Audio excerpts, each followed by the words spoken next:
안녕하세요. 저는 철없는 20대를 보내고 인생의 큰 사건을 30대에 겪고 이제서야 철이 든 여자입니다. 40대의 저는 더욱 현명한 사람이 되어 있을까요? 30대 중반을 넘어서는 지금 몇 개월 전 말도 안 되는 일을 겪고 우라가 터져 화병까지 걸리는 줄 알았습니다. 어딘가에 속 시원하게 이야기를 하고 싶어도 제 얼굴에 침 뱉는 꼴 같아서 꽁꽁 숨겨왔습니다. 제가 이렇게 남자 보는 눈이 개똥 같은 애인지 상상도 못했었는데 이런 일을 겪고 나니까 알게 되더라고요. 그럼 지금부터 제가 어디에도 말하지 못한 저의 파혼 이야기를 시작해 보도록 하겠습니다. 저희 부모님은 말이죠. 정말 투자의 신이라고 할 정도로 대단하신 분들이십니다. 아니, 사실은 투자의 신이라고 하긴 좀 그렇고 땅 보는 눈이 유별나게 좋다고나 할까요? 운이 좋은 건가? 아무튼 젊은 시절부터 부동산에 관심이 많았다고 하셨어요. 신림동 땅값이 정말 저렴했던 시절 그곳에 땅을 여러 군데 봐두셨고 돈이 생기면서 조금씩 땅을 사서 모으셨다고 했습니다. 그 당시에 신림동은 뭐 상권도 정말 아무것도 없었고 다세대 주택들만 즐비하고 도로 상황도 별로였다고 했습니다. 산동네 같은 느낌이 물씬 들 정도로 오밀조밀하게 지어진 집들 때문에 불편함도 많았다고 했어요. 지금은 큰 상가도 들어오고 화려한 도시로 변했지만 그 당시에는 정말 아무것도 없었대요. 그런 땅을 조금씩 조금씩 모으다 보니 꽤 많은 터를 가지게 되신 것이죠. 그 터를 사설 주차장처럼 돈 받고 월 주차 위주로 운영하시다가 어머니께서 몸이 아프셔서 고생하기 시작할 때쯤 아버지께서 생각을 바꾸셨습니다. 어머니의 병간호를 위해 다니시던 회사를 그만두시고 어머니 옆을 지키시면서 간병을 시작하셨어요. 아버지께서 고생하는 모습을 보면서도 저는 대학에 다니던 시절이라 학교 생활이 바빠 아버지를 제대로 도와드리지 못했네요. 제가 다니던 학교가 관악산을 끼고 있는 국립대여서 정말 한눈 잠깐 팔면 성적이 와르르 무너지기 쉬웠거든요. 워낙 같은 학교 다니는 친구들이 공부를 잘해서요. 아버지께서 간병을 시작하신 이후에 퇴직금을 받으신 것도 있고 그동안 악착같이 모아두신 여유자금도 있긴 했지만 병원비라는 게 돈을 까먹기만 하는 거니까 아버지께서 약간의 위기감을 느끼셨던 것 같아요. 주차장으로 사용하던 터를 모조리 계산해 보니 건물을 올리기에 충분하다고 생각하셨던 것 같습니다. 아버지께서 대출을 받아 신림동 땅에 건물을 지으셨어요. 저는 너무 무리하시는 거 아니냐고 했는데 아버지께서는 일종의 투자이니 걱정하지 말라고 하셨습니다. 그쪽이 학교가 있고 또 고시촌으로 유명하다 보니까 원룸 장사가 잘 될 거라는 이유에서 시작하신 일이었어요. 건물을 거리상으로 떨어진 터에 두 채를 지으셨는데 하나는 원룸만 있는 6층까지 건물이고 하나는 투룸과 원룸이 같이 있는 빌라 형식의 건물이었습니다. 거기다가 딸 하나뿐인 아버지는 원룸을 아예 여성 전용 건물로 못 박으셨어요. 보안도 철저하게 감시하셨고 CCTV도 다른 건물들에 비해 3배 이상 많이 달아두셨습니다. 그러다 보니 여학생들에게 인기가 좋았고 원룸을 새놓자마자 언제 공실이 생기는지 문의도 많이 들어왔습니다. 저도 대학을 졸업하자마자 구로에 있는 IT 전문 업체에 취직을 하게 되면서 아버지의 투룸 빌라 형식 건물에 입주를 하게 되었습니다. 그 꼭대기층은 다른 층보다 훨씬 넓은 투룸이었는데 언젠가 저를 위해 주고 싶으셨다고 하셨어요. 저는 기꺼이 그 집으로 들어가 둥지를 틀었습니다. 그렇게 회사 일에 적응하게 된 지 얼마 되지 않아 어머니의 병색은 나아질 기미가 보이지 않더니 결국 세상을 떠나시게 되었습니다. 아버지와 저와 둘이 남게 되자 아버지는 저와 함께 투룸에 들어오지 않으시고 어머니와 살던 본가를 정리하시고는 원룸으로 들어가셨어요. 원룸에 반지하 공간도 있었거든요. 아버지께서는 영 불안하시다며 1층 제일 바깥쪽 집으로 들어가시면서 원룸 관리도 하시겠다고 했어요. 거기다가 다 큰 딸이랑 둘이 살면 딸이 불편할 것 같다는 이유도 한몫했습니다. 저는 괜찮다고 아버지 혼자 외롭게 사시는 것보다 같이 부대끼며 사는 게 좋지 않겠냐고 했지만 아버지는 끝내 거절하셨습니다. 혹시 남자친구라도 생기면 혼자 사는 게 편하지 않겠냐고 허허 웃으시더라고요. 저는 은근 민망했지만 오죽하면 저렇게까지 거절하실까 싶어서 혼자 살겠다고 했죠. 아버지는 건물 1층으로 들어가 원룸을 전체적으로 관리를 하셨어요. 경비도 서시고 세입자들이 불편하지 않게 일일이 수리도 해주시면서 바쁘게 사셨습니다. 원룸촌 특성상 대학생들이 많이 살고 있었거든요. 거기다가 여성 전용으로 운영을 하다 보니 아버지께서 은근히 손보실 때가 많더라고요. 예를 들면 전구도 갈아 끼워주시고 수도관이 막혔다고 하면 기계를 이용해서 뚫어주시기도 하고요. 세입자들에게는 두 번째 아빠가 생긴 기분이 들게 해주고 싶다면서 굳은 일도 마다하지 않고 시간에 상관없이 세입자들을 도와주셨습니다. 가끔가다 지하철역에서 원룸까지 오는 길이 골목길이라 위험하다며 밤에는 손수 지하철역으로 마중도 나가주셨어요. 그러니 세입자들과도 관계가 좋게 유지가 되었고 대학을 졸업할 때까지 저희 원룸에서 나가지 않는 사람들도 있었습니다. 다른 원룸보다 건물도 신식이고 보안도 잘 되다 보니 월세가 비싸긴 했지만 그래도 공실 하나 없을 정도로 유명한 원룸이었어요.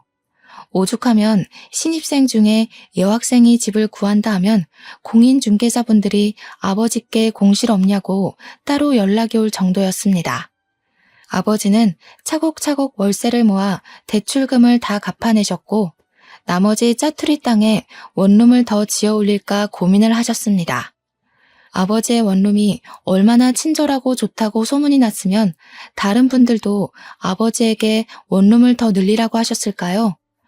혼자 사는 여학생들이 꼭 딸같이 느껴진다면서 아버지는 그들에게 온갖 정성을 다 쏟아부으셨습니다. 크리스마스 시즌이 되면 각 집마다 케이크를 돌리고 방학 중에는 월세를 조금 깎아주시기도 했어요. 다들 본가에 내려가 집이 비어있으니까 월세를 다 받기가 좀 그렇다는 이유에서요. 입주해 있는 세입자들도 우리 아버지에게 아빠 하면서 살갑게 굴고 세입자들의 부모님들도 우리 아버지께 참 잘하셨습니다. 그래도 원룸 특성상 건물에 35가구 정도가 들어올 수 있었는데 그들이 모두 잘한다는 건 그만큼 아버지의 노력이 있었기 때문 아닐까요? 제가 너무 아버지 자랑을 늘어놓았죠. 하고 싶은 이야기는 이게 아니었는데. 아무튼 저는 자랑스러운 우리 아버지의 자랑을 하염없이 늘어놓을 수 있을 정도로 아버지를 사랑합니다. 다른 집은 아버지와 딸 사이가 서먹하다고 했지만 병을 오래 앓으셨던 어머니 덕에 아버지와 저는 끈끈함이 남달랐어요. 그렇게 세월이 흘러 제 나이 32살쯤 사건의 전조가 일어나기 시작했습니다. 저는 그때 회사에서 대리를 달고 열심히 업무를 보고 있었을 시기였어요. IT 기업의 특성상 하루 종일 컴퓨터만 들여다보고 잘못된 소스를 찾아내야 하는 직업이었기에 피로도가 정말 남달랐습니다. 돈은 그만큼 많이 만질 수 있지만 건강을 꽤 해치는 직업이라고도 할 수 있었죠. 무료한 일상에 빠져들어 하루 종일 컴퓨터만 들여다보고 책으로 공부를 하고 쉴 틈 없이 지내고 있었어요. 그런데 저의 대학 동창이 뜬금없이 연락이 와서는 소개팅 한 번만 할 생각이 없냐고 묻더라고요. 저는 당연히 거절했습니다. 일이 바빠서 야근이 매일같이 밀려있는데 남자를 만날 시간이 어디에 있겠습니까? 거기다가 하루빨리 과장을 달고 싶은 마음에 누구보다 열심히 일을 하고 있었는데 연애할 생각도 전혀 없었고요. 그래서 대학 동창에게 정중하게 거절을 했는데 이 인간이 저를 붙잡고 계속 늘어지는 겁니다. 너무너무 괜찮은 사람이라고 남주긴 아까운데 저라서 꼭 소개를 해주고 싶다고 했습니다. 우연히 같이 술자리를 했는데 메신저에 있는 제 사진을 보고 소개를 받고 싶다고 몇 날 며칠을 졸라댔대요. 자기도 피곤하다면서 한 번만 만나달라고 애걸복걸을 하는데 도무지 그냥 넘어갈 수가 없었습니다. 왜냐하면 그 동기가 대학 시절에 조별 과제를 하면서 저를 도와준 적이 한두 번이 아니었거든요. 계속 부탁을 하니까 저도 거절할 핑계도 없고 그래서 한 번만 만나보겠다고 했습니다. 소개팅을 하기로 한 남자는 S기업에 다니고 있다고 했어요. 그 회사가 엄청난 대기업이잖아요.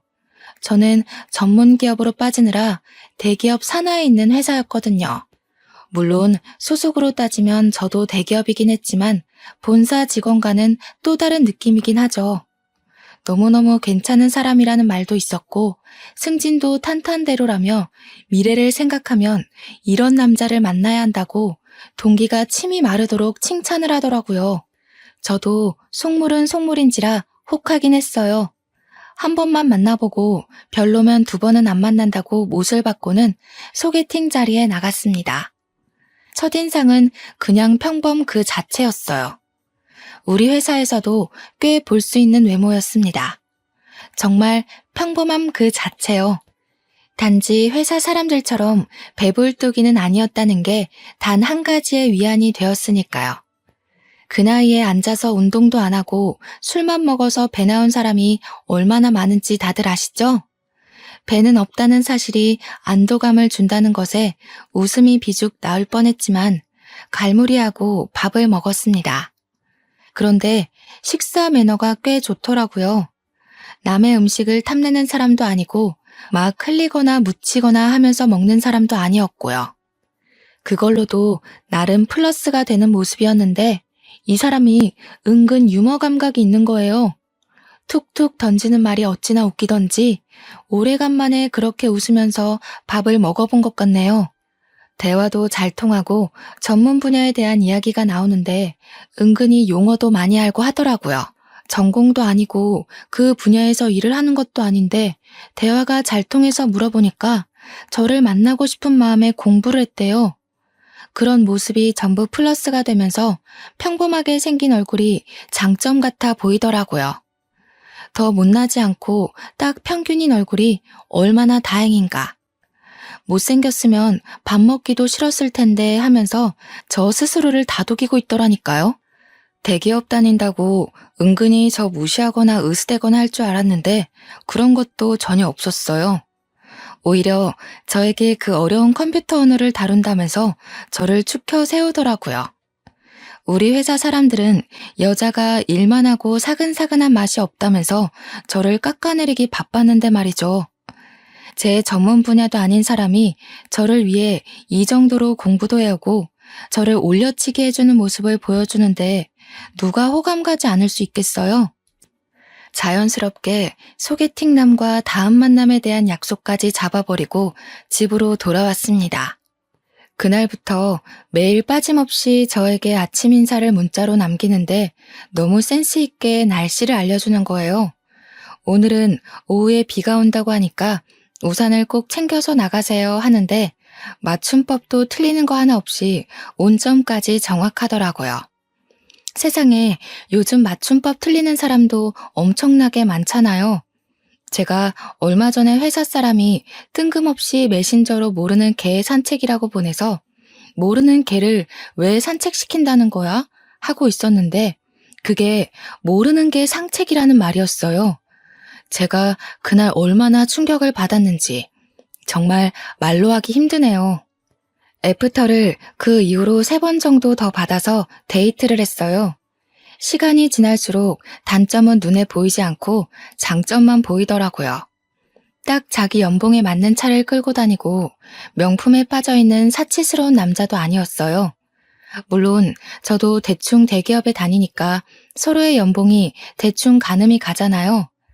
그 남자도 저의 행색을 보고 느낀 것들이 있었겠죠. 아, 우리 아버지가 건물을 2채 가지고 있다는 이야기는 하지 않았어요.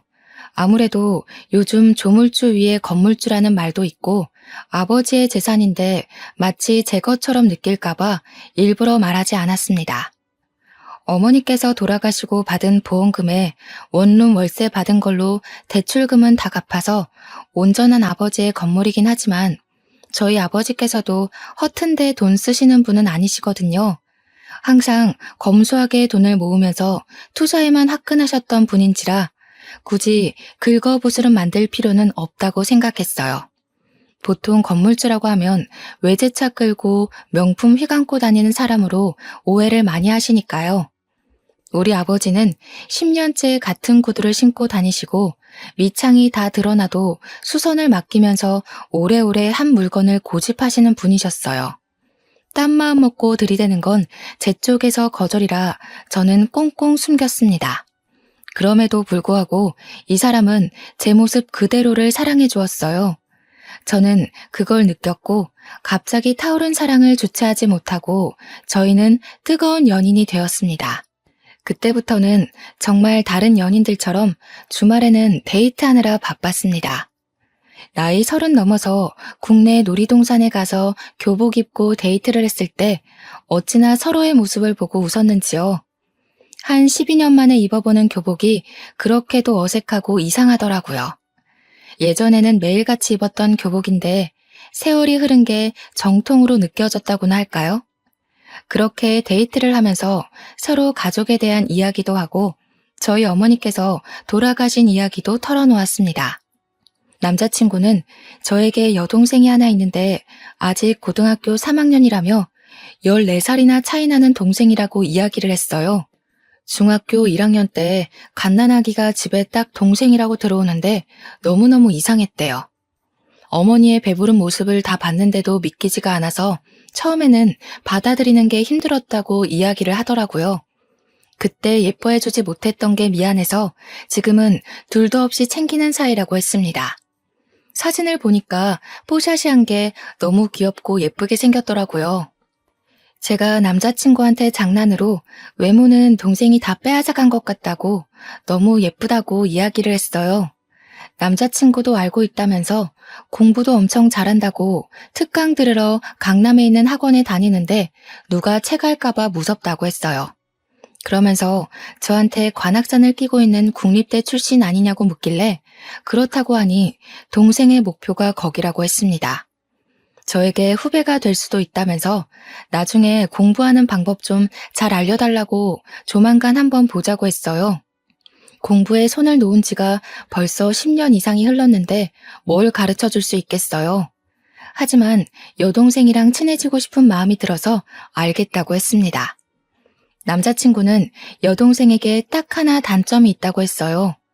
너무나도 막둥이로 사랑만 받고 자라서 성격이 좀 모났다고 했습니다.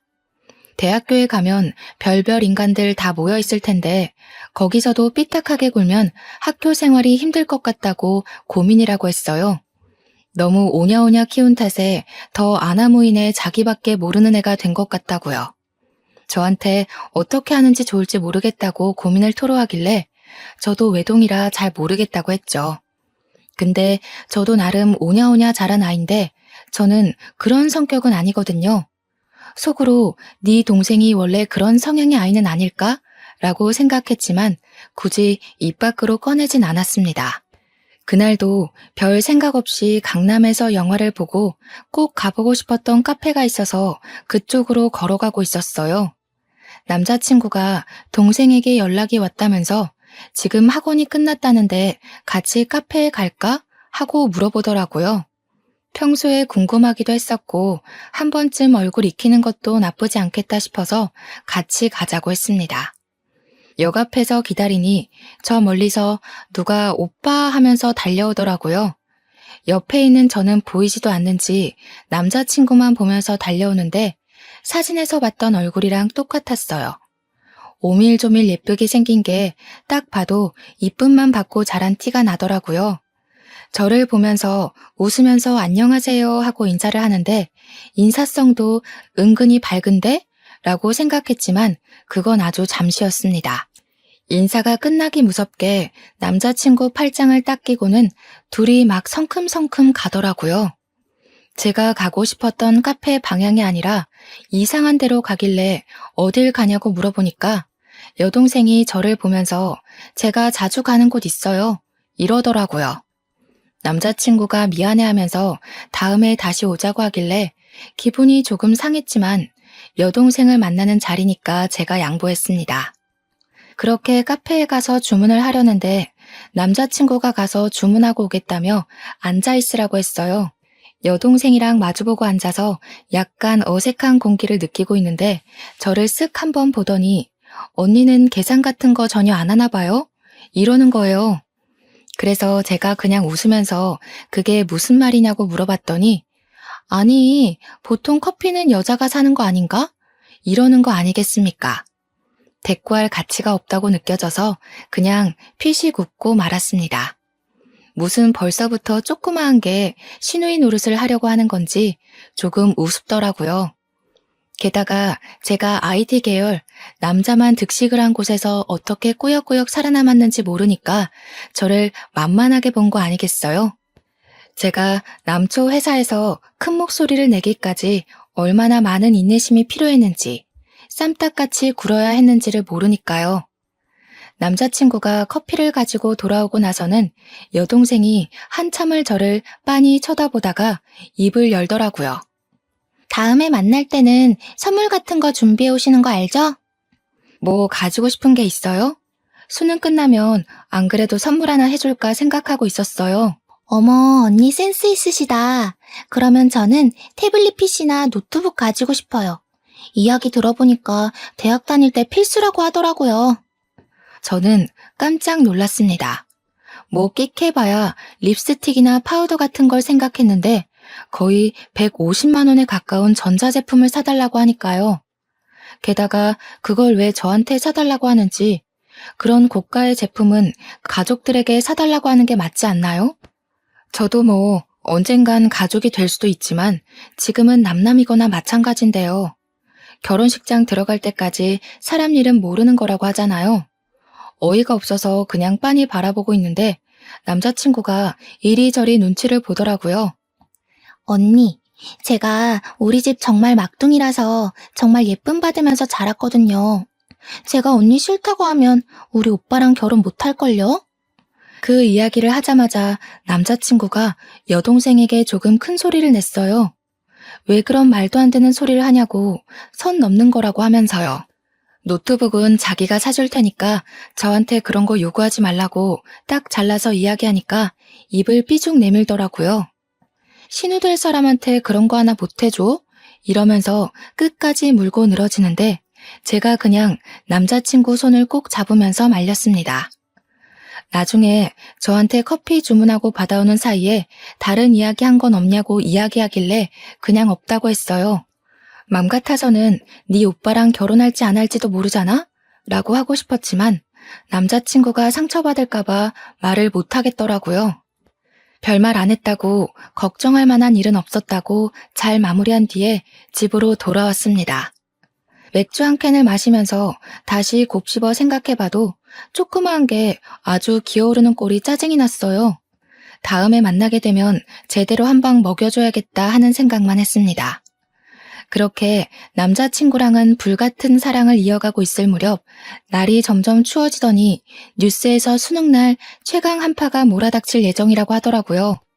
그제야 달력을 보니 11월 중순이었어요. 12년을 수능만 보고 달려왔었는데 회사에 취직하고 삶이 바빠 그 시절 기억은 몽땅 사라진 건지 수능날이 언제인지도 모르고 살고 있었더라고요.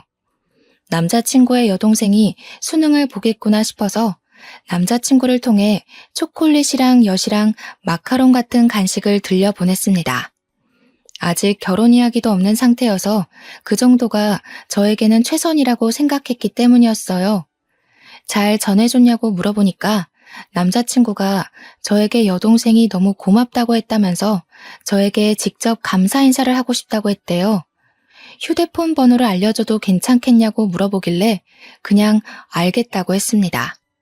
제가 거기서 싫은데? 라고 해봐야 저만 이상한 사람이 될 것 같았거든요. 한 30분 있다가 모르는 번호로 문자가 하나 딱 들어왔는데 내용이 아주 가관이었어요. 선물은 감사한데요.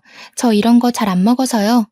크리스마스 겸 대학 입학 선물로는 태블릿 PC로 부탁드릴게요. 그 문자를 받자마자 기가 찼습니다. 저한테 무슨 입학 선물 맡겨놓은 사람처럼 구니까요. 거기다가 아무리 성적이 좋다고 해도 원하는 대학에 입학을 못하게 될 수도 있고 재수를 하게 될 수도 있잖아요. 너무 당당한 꼴에 배알이 꼴려서 남자친구한테 그대로 이야기를 했죠. 나 딱 한 번 봐놓고는 태블릿 PC 맡겨놓은 사람처럼 계속 사달라고 이야기하는데 내가 사줘야 하는 게 맞냐고요. 물론 제 월급으로 그거 하나 못해줄 형편은 아니죠. 그래도 사람이 괘씸하잖아요. 제가 진심으로 축하해서 사주는 거랑 맡겨둔 거 찾아가는 마냥 도둑놈처럼 내놓으라는 심보가 다르니까요. 그랬더니 남자친구가 상상도 못했던 일이었는지 무척 당황해하면서 자기가 알아서 하겠다고 했어요. 그러면서 저에게 여동생에게 바로 문자가 와서는 심통을 부리는 거예요. 우리 오빠한테 뭐라고 일렀길래 오빠가 화를 내고 그래요? 언니, 우리 오빠랑 결혼 생각 없나 봐요? 두고 봐요. 결혼 생각은 누구 덕에 자꾸 사라지네요. 저는 그 문자를 보내놓고 여동생의 번호를 차단해버렸습니다. 제가 뭐라고 저한테 그런 소리를 해대는지 너무 어이가 없었으니까요. 남자친구는 저에게 계속해서 사과를 했고 일단 저는 받아주었어요. 여동생 때문에 이 사람과 헤어지자니 제 마음이 너무 깊었던 거죠. 그렇게 한파가 지나가고 대학 입시 합격 발표가 났는데 여동생이 정말 제 학교 후배가 되었더라고요. 집에서 학교까지 거리가 좀 있다면서 자취를 하려고 하는데 제가 신림동에 살고 있으니까 어디가 좋겠냐고 물어보더라고요. 제가 살고 있는 건물은 평수가 조금 커서 월세 내기가 벅찼는지 원룸으로 추천해달라고 했어요. 때마침 졸업 시즌이기도 하고 그래서 이 동네에 원룸이 와르르 빠질 때라 방 많을 거라고 천천히 알아보라고 했습니다. 저보고 같이 돌아다녔으면 좋겠다는 식으로 이야기하는데 여동생 보기가 싫어서 바쁘다고 거절했어요. 그래도 대충은 좋은 건물이 있는 곳을 알려줘야겠다 싶어서 몇 개의 동네를 추천해 주었습니다. 보안 업체를 끼고 CCTV가 많이 달려있는 원룸이 좋을 것 같다고 말도 해주고요. 당연히 저희 아버지 원룸은 말도 안 해줬어요. 월세 깎아달라고 할 게 뻔해 보이니까요. 귀찮은 건 싫었거든요. 며칠 뒤에 남자친구가 제 덕에 좋은 원룸을 계약했다면서 겸사겸사 밥이나 먹자고 동네에 와 있다고 하더라고요. 집 앞 근처라는데 거절하기도 좀 그래서 소화제 하나 챙겨 들고는 만나러 나갔습니다. 당연히 여동생도 함께 있었어요. 대학 입학한 게 신이 났는지 저한테 웬일로 살갑게 굴면서 언니 언니 하더라고요. 그러더니 슬쩍 저한테 언니 이거 어때요? 하고 사진을 보여주는데 태블릿 PC더라고요. 태블릿 PC 논쟁은 이미 끝난 줄 알았는데 다시 시작인가 싶어서 머리가 지끈거렸습니다. 그래서 저도 그냥 무미건조하게 이 모델 내가 쓰고 있는데 괜찮다고 성능 좋다고 대꾸하니까 남자친구가 옆에서 또 여동생한테 뭐라 하더라고요. 지네 오빠한테 사달라고는 안 하면서 왜 나한테 이걸 꼭 받아내겠다고 저 모양 저 꼴로 구는지 짜증났어요. 밥을 먹는 내내 어떻게든 제 흠을 잡고 싶은지 이거저거 물어보더라고요. 언니는 혼자 살게 된 지 얼마나 됐냐?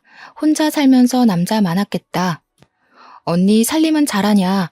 혼자 산 지 오래됐는데도 못하면 사람 아닌 거지 뭐. 언니 태블릿 PC로 뭐 하냐? 그냥 유튜브 보고 할 거면 자기 주면 안 되냐? 그런 이야기들이요. 대꾸하기도 귀찮아서 묵묵히 밥만 먹고 있으니까 남자친구만 계속 좌불안석이고 그날 아주 기분 나쁜 만남 이후에 여동생과는 또 한동안 마주칠 일이 없었어요. 그렇게 봄의 끝자락이 찾아왔고 남자친구는 대학 생활에 빠져있는 여동생의 자취방을 꾸며주느라 한동안 바빴습니다. 그런 와중에 저희가 만난 지 1년이 넘었으니까 남자친구네 부모님께서 저를 보고 싶어 한다면서 은근히 운을 뗐어요. 서로 경제 능력도 되고 집 구하는 것도 문제가 되지 않으니 결혼 이야기를 할 때가 됐다고 생각한 거겠죠. 그래서 저도 알겠다고 하고 오랜만에 아버지를 만나러 갔습니다. 남자 쪽에서 그런 이야기가 나왔으니 아버지에게도 알려드리는 게 당연하다고 생각했으니까요. 그런데 아버지의 얼굴이 많이 상해 있으셨어요. 불과 2달 전에 만났을 때만 해도 이 정도는 아니었던 것 같은데 어디 아프신 곳이 있나 걱정이 되었죠.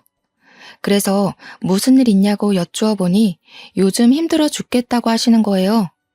원룸을 관리하시면서 죽겠다는 이야기는 한 번도 하신 적이 없으셨었는데 그러더니 아버지께서 1년만 참으면 된다고 하시더라고요. 세입자한테 무슨 문제가 있냐고 바로 여쭈어 봤죠. 원룸 특성상 2년 계약은 잘 안 하고 보통 1년씩 계약을 많이 하거든요. 그러니까 이번에 새로운 세입자들이 입주를 많이 했는데 그중 한 집이 좀 말썽이라고 하시더라고요. 벽지도 멀쩡한데 곰팡이 냄새 나는 것 같다고 도배도 새로 싹 해달라고 하고 뭐가 마음에 안 들고 저게 불편하다 하고 귀찮게 군대요. 전구 갈아 끼우고 하수구 뚫어주고 하는 건 다른 집들도 다 해주는 일이니까 그냥 묵묵히 도와줬는데 벌레를 잡아달라고 부른대요. 모기나 파리 같은 것도 다 잡아달라고 전화를 해서 귀찮게 한다는 거예요. 그래서 제가 미친 거 아니냐고 그런 걸 왜 해주냐고 전화를 받지 말라고 했죠. 그랬더니 아버지께서 딸이라고 생각하니까 무시를 할 수가 없다고 하시면서 저에게 왜 보자고 했냐고 물어보시는 거예요. 그제야 생각이 나서 남자친구네 부모님께서 저를 보고 싶어 하신다고 아빠한테도 소개해주고 싶다고 이야기를 했습니다. 자기가 미리 봐서 뭐 하겠냐고 결혼하기로 하고 나면 그때 보여주라 해서 알겠다고 했죠. 아빠랑 맛있는 밥까지 든든하게 먹고 그 주 주말에 남자친구네 부모님을 만나러 갔습니다. 그런데 그 자리에 꼴보기 싫은 여동생도 와 있더라고요. 인사부터 시작해서 이런저런 대화를 나누다가 대학 이야기 나왔어요. 예비 시부모님은 예비 신우의 대학에 자부심이 있어 보였고 저도 그 학교 출신이라고 하니 너무나도 좋아하셨습니다. 자취하는 동네도 비슷하던데 미리 친해지면 좋겠다. 참 야무지게 생겼다면서 저를 벌써부터 며느리 취급을 해주셨어요. 그런데 제 이야기 위주로 돌아가는 그 자리가 싫었던 건지 철없는 예비 신우가 분위기를 확 깨더군요. 근데 언니네 엄마는 왜 돌아가셨어요? 저한테는 아픈 이야기인데 저런 이야기를 아무렇지 않게 물어보는 게 솔직히 선 넘는 짓이라고 생각했어요. 그게 왜 궁금한데요? 아니 가족력이 있을 수도 있으니까요. 그런데 웃긴 게 예비 신우가 저런 이야기를 하는 동안 말리는 사람이 하나도 없었다는 겁니다. 그래서 저도 참지 않고 이야기를 했죠. 한 방 먹이고 싶다고 예전부터 생각해 왔으니까요. 아가씨 들창코인 건 왜 그렇게 생겼어요? 가족력이에요? 이러면 기분 안 나빠요? 예비 신우의 얼굴이 예쁘게 생기긴 했는데 정면에서 봐도 콧구멍이 보일 정도로 살짝 들창코였거든요. 수능 끝나자마자 계속 코 수술하고 싶다고 노래를 불렀다는 걸 예비 신랑에게 들어서 알고 있었어요. 예비 시부의 반대로 코 수술을 못하고 있다고 들었는데 제가 딱 건드리니까 그 자리에서 갑자기 울고불고 난리가 난 거죠. 예비 신랑이 일어나자고 하길래 저는 아무렇지 않게 인사를 드리고 일어났습니다. 그랬더니 예비 신랑이 저한테 신우가 철없이 굴긴 했는데 거기서 저까지 꼭 그래야 했냐고 질책을 하더라고요. 지금 누구 편을 드는 거야? 나는 딱 한마디 했거든? 우리 엄마 걸고 넘어지는 거 절대 못 참는다고. 차라리 결혼하지 말자고 했어요. 그랬더니 예비 신랑이 놀래가지고 그런 거 아니라고 자기가 따끔하게 혼내겠다고 헐레벌떡 이야기를 하는데 믿을 수가 없죠. 제가 결혼 다시 생각해보겠다고 하고 화가 나서 집에 돌아왔습니다. 근데 예상치 못하게 예비 시모가 연락이 온 거예요. 저랑 만나서 이야기 좀 하고 싶다고.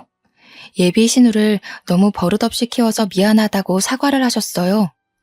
예비 신랑의 이야기를 들어보니까 똑 부러지고 야무진 친구던데 꼭 며느리 삼고 싶다고 생각했다면서 결혼에 대해 다시 생각하겠다는 거 빈말이길 바란다고요.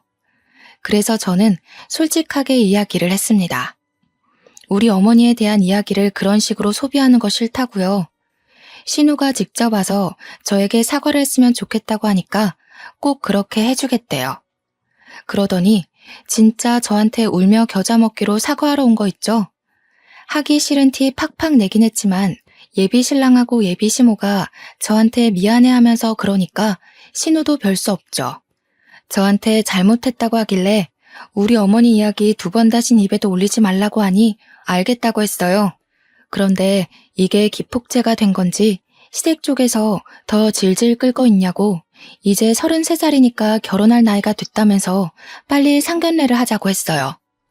뭐 신우만 아니면 나쁠 일 없겠다 싶어서 저도 좋다고 했습니다. 날짜를 맞추고 제가 예비 신랑에게 신신당부를 했어요. 절대로 신우의 입 벌리게 하지 말라고요. 우리 아버지가 상당히 자상한 아버지지만 제가 상처받는 꼴은 절대 못 보는 사람이라고 했습니다. 제가 결혼하지 말자고 한 것도 있고 강경하게 나오면 끝을 보는 성격인 걸 아는지라 예비 신랑도 알겠다고 했어요. 상견례 날짜가 다가오고 예비 신우가 사고만 치지 않으면 아무 일도 없을 거라 생각하고 아버지와 함께 자리에 나갔습니다.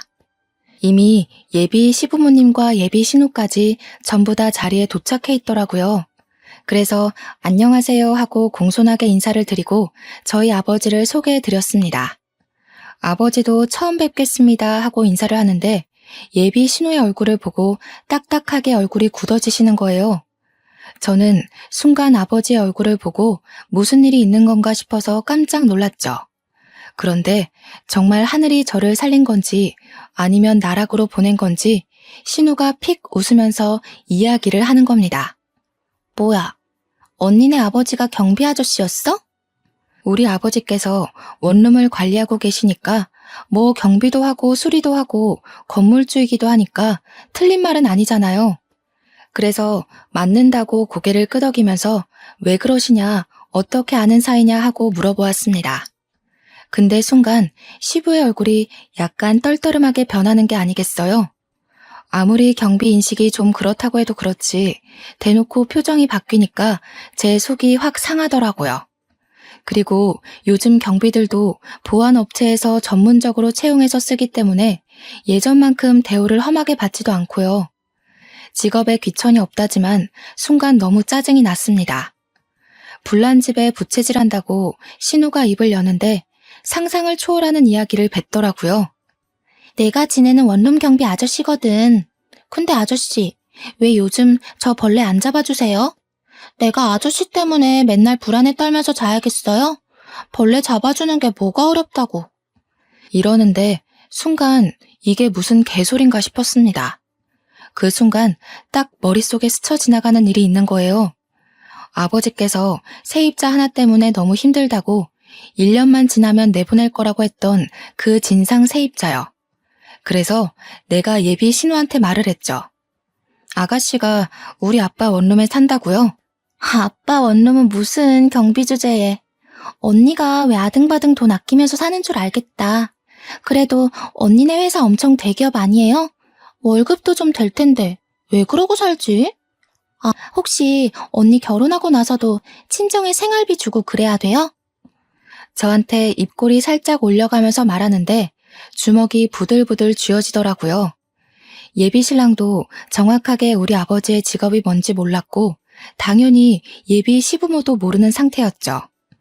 예비 신우의 말만 듣고 경비라고 생각했는지 상당히 불편해하는 얼굴이었습니다. 우리 아버지도 화가 잔뜩 나신 것 같았지만 제가 결혼하겠다고 데려온 상대니까 이러지도 못하고 저러지도 못하고 화를 참으시면서 저를 쳐다보셨어요. 그런데 저는 그런 생각이 드는 거예요. 내가 왜 참아야 하지? 그럴 필요가 있나? 결혼 안 하면 되지. 야, 너 지금 뭐라고 그랬냐? 좋은 대학 다닌다고 우스대기 전에 개똥 같은 인성이나 좀 고쳐봐. 그러니까 예비 시부모도 놀래고 예비 신랑도 놀래서 저를 막 말리는 게 아니겠어요? 저는 예비 신랑의 팔을 확 뿌리치고는 말리지 말라고 엄포를 놓았습니다. 왜 나를 말려? 내 성질 막 돋우는데 나도 할 말은 하고 살아야지. 너 지금 우리 아빠한테 뭐가 어쩌고 어째? 예의는 밥 말아먹었나. 아빠, 나 이 결혼 안 할 거야. 저 계집애 때문에 못하겠어. 그러니까 아버지가 듣던 중 반가운 소리라는 듯 벌떡 일어나셔서 제 손을 잡고 나가자고 하시더라고요. 그런데 이대로 가면 너무 싱겁고 재미없잖아요. 그래서 한마디 더 했죠. 그냥은 내가 또 못 가지. 너 짐 빼. 내가 보증금 바로 돌려줄 테니까 짐 빼. 언니가 뭔데 나보고 짐을 빼라 말아야. 언니가 무슨 건물주라도 돼? 사태 파악이 안 되는지 저를 보고 강짜를 놓더라고요. 예비 신랑도 예비 시부모도 모두 이게 다 무슨 일인가 싶어서 눈치만 보고 있고요. 그때 저희 아버지께서 딱 나서서 이야기를 해주셨어요.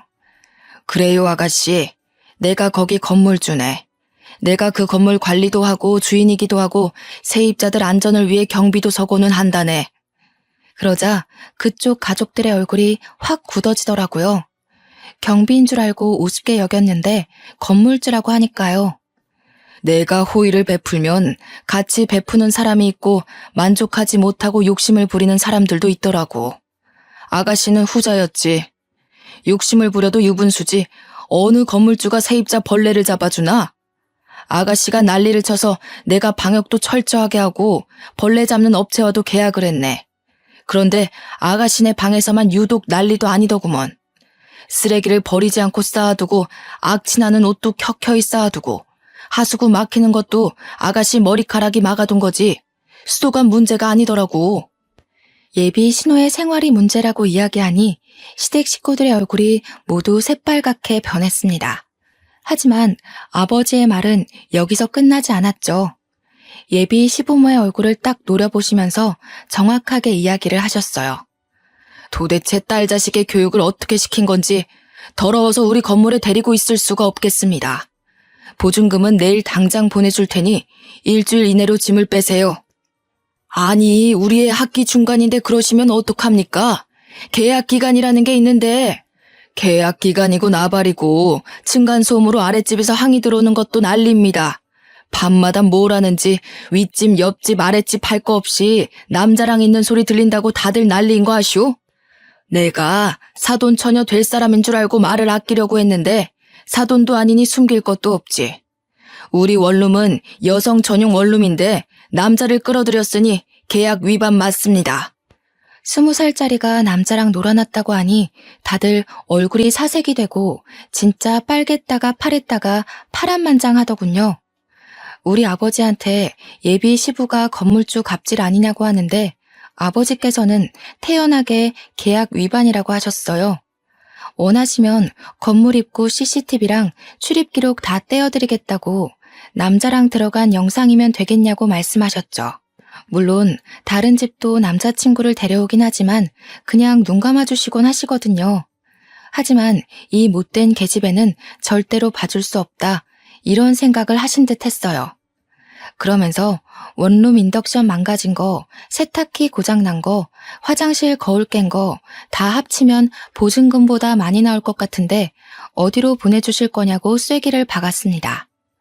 예비 시모가 도대체 뭐라고 살길래 저 모양이냐고 신호등을 짝짝 소리나게 때리는데 예비 신랑은 저랑 눈도 못 마주치더라고요. 저도 거기서 우리 더 이상 얼굴 본 일 없었으면 좋겠다고 너랑은 끝이야 하면서 아버지의 손을 잡고 나왔습니다. 시원한 가을 공기 맞으면서 딱 나오는데 갑자기 웃음이 확 터지더라고요. 아버지께 죄송해서 앞으로는 보는 눈 좀 키우겠다고 하고 아버지는 지금이라도 쫑나서 다행이라 하시고 둘이 오래간만에 떡볶이 사 먹고 맥주 한잔 했었습니다. 당연한 수순으로 아버지 원룸에서 그 못된 계집애는 쫓겨났고요. 아버지께서 인근 원룸 주인들이랑 부동산의 진상이라고 소문낸 덕분에 근처 좋은 방들은 얻지 못했다고 들었습니다. 저희 아버지가 건물주인 걸 알게 되고 제가 더 아까운 건지 뭔지 그쪽 집에서 여러 번 연락이 왔는데 다 차단해버렸어요. 저는 그 이후에 과장으로 승진을 했고 지금은 좋은 사람 만나서 알콩달콩 연애 중이랍니다. 한 번의 실패가 있어서 두렵긴 했지만 이번 사람은 정말 좋은 사람이라 믿고 의지하고 있습니다. 곧 프로포즈를 받을 것 같은데 살짝 겁이 나긴 하네요. 그래도 알을 깨고 나온 병아리처럼 결혼을 향해 한 발 내디뎌 보겠습니다. 저의 미래를 모두 응원해주세요. 감사합니다.